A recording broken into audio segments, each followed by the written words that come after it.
Here's where Sarver's actions stack up against former Clippers owner Donald Sterling's misconduct. For starters, there's the stark difference between Sarver and Sterling's league tenure. So, Sterling bought the Clippers back in 1981, and over his 33 years at the helm, he faced multiple lawsuits for racial discrimination and sexual harassment. However, it was only after the hard evidence of taped recordings catching him using a racial slur that the league took action. Now, in Sarver's case, again, the report found that he used the N-word 5 times, quote, when recounting the statements of others, but there was no public evidence caught on video or audio recordings.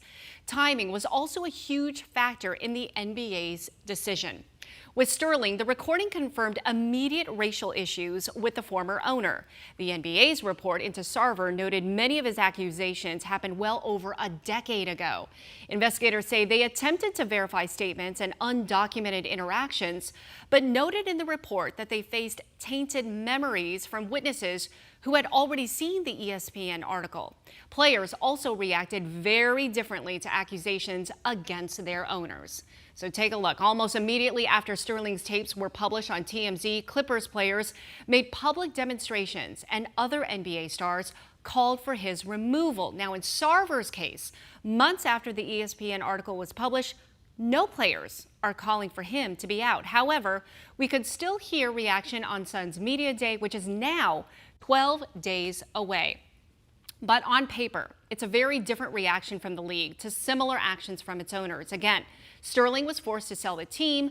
The league handed him a lifetime ban, and he was fined $2.5 million. Sarver will serve a 1-year suspension, pay a $10 million fine, and complete a workplace training program before his return. 12 News is all over this developing story. You can read the full NBA report into Suns owner Robert Sarver online, and we will, of course, have continuing coverage on all of our 12 News platforms.